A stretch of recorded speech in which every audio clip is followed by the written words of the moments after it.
Okey, Assalamualaikum dan salam sejahtera semua. Hari ini anda berpeluang tengok sebuah gearbox Honda City. Honda City kan?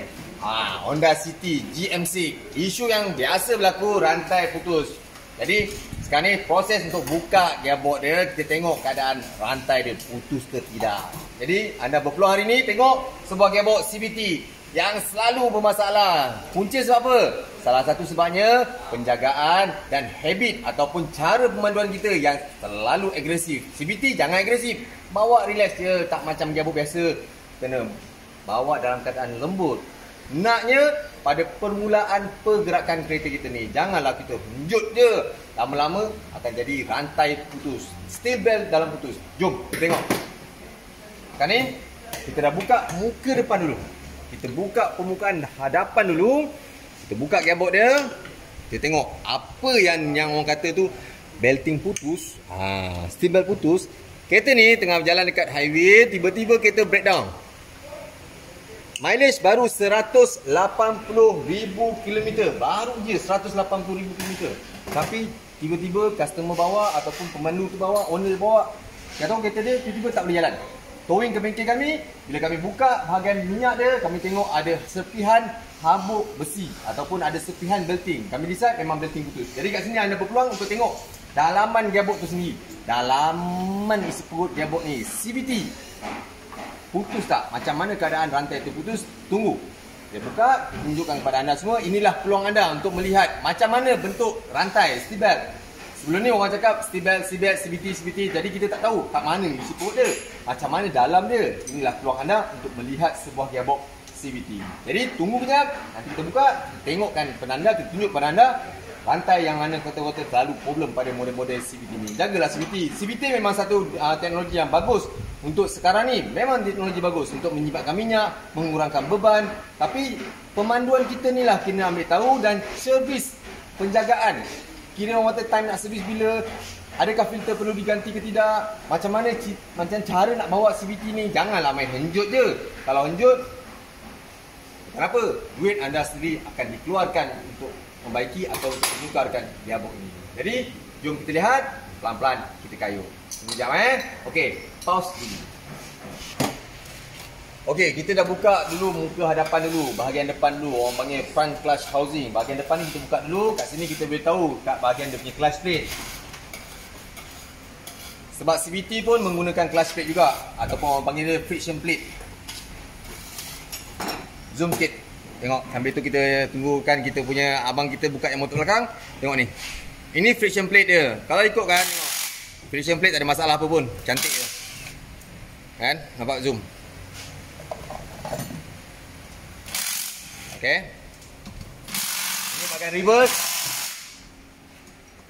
Dan sini bahagian depan dia. Untuk ke depan menggunakan friction plate bahagian depan ni. Tak ada terbakar pun, tak ada apa pun. Isu dia cantik je. Masalah dalam ni cantik je. Buka jap, tengok.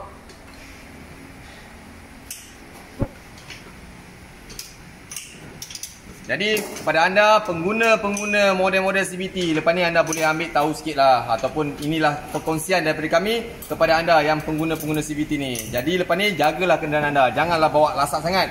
Memang kereta tu baru, power memang ada, tapi kat sinilah ada kelemahan dia. Ini sama juga friction plate dia, tak ada masalah pun, cantik je. Betul? Tak terbakar pun, steel plate tak ada terbakar pun. Memang cun. Tapi disebabkan rantai saja yang membebankan pengguna-pengguna kenderaan ni. Jadi tengok, sekejap je bontot belakang ni. Kita buka bahagian bontot belakang sebab sinilah duduknya. Bahagian depan ni adalah bahagian front clutch housing, yang duduknya gear apa semua, dia pump depan ni. Yang bahagian belakang duduknya dia punya primary, secondary, dia punya steel belt pada bahagian bontot belakang. Jadi kita buka depan, dah settle, kita buka bahagian belakang pula. Tengok macam mana keadaan sebuah gearbox CVT model Honda. Perhatikan, layan.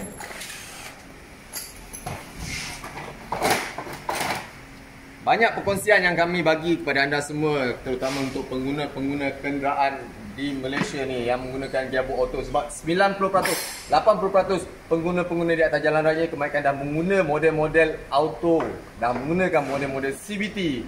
Inilah teknologi terbaru yang kita terima, kita guna. Tapi sama-sama kita kena belajar macam mana kita nak menangani ataupun nak handlekan. Jom. Ni dia. Kalau emas mungkin satu benda yang berharga bagi kita. Tapi kalau rantai besi ni memang satu benda yang membebankan bagi kita. Okey, buka. Nampak? Zoom daripada sini. Okey. Inilah dia namanya rantai CVT atau steel belt. Dah putus sayang, oh ya Allah. Kat sinilah yang kami agak rasa macam benda ni yang kami perlu sampaikan kepada anda semua, yang terutama yang model-model CVT ni. Bagus, CVT bagus, memang bagus untuk kita, pemanduan kita memang bagus, kita terasa lancar pemanduan kita berbanding dengan model-model auto konvensional. Tapi kat sinilah yang kita kena titik beratkan dari segi pemanduan kita. Janganlah sampai macam ni. Kenapa benda ni boleh berlaku? Kat sinilah saya tengok apa yang bila kita buat research sikit, kita tanya kepada pemandu tu sendiri macam mana cara pemanduan dia. Yang saya tengok banyak yang saya dapat tahu cara pemanduan dia agak agresif berbanding model-model ni. CVT ni kena jangan agresif. Dia jenis traffic light nak jalan, main tekan je. Traffic light berhenti nak jalan, main tekan je. Janganlah macam tu, sebab bila kita punya habit ataupun tabiat kita pemanduan yang agresif, dia akan menyebabkan steel belt dalam ni haus. Lama kelamaan steel belt atau rantai ada kemampuan dia sendiri. Contohlah motor, kalau kita main rembat, last sekali sprocket motor pun haus, rantai pun haus. Sama juga dengan CVT yang menggunakan rantai. Kalau kita agresif, main tekan minyak, last sekali macam inilah akibatnya. Kat sini kita yang menanggung ataupun pengguna-pengguna kenderaan sendiri yang menanggung masalahnya, sebab belanja bukannya murah. Kalau overhaul sini melibatkan pada 4,000, 5,000 dalam tangan. Nak tukar gearbox sebiji baru dalam tangan mungkin mencecah sampai 20,000. Kat sinilah kami kongsikan kepada anda semua supaya anda lebih arif ataupun lebih alert, lebih ambil tahu berkenaan dengan gearbox kereta anda sendiri. Ini perkongsian daripada saya untuk anda semua, kebaikan untuk anda, wang anda, kereta anda. Sayanglah kereta anda, sayanglah gearbox anda, sebab ini melibatkan belanja yang terlampau tinggi. Inilah perkongsian daripada saya.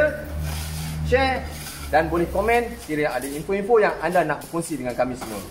Kita layan. Assalamualaikum warahmatullahi wabarakatuh. Zoom.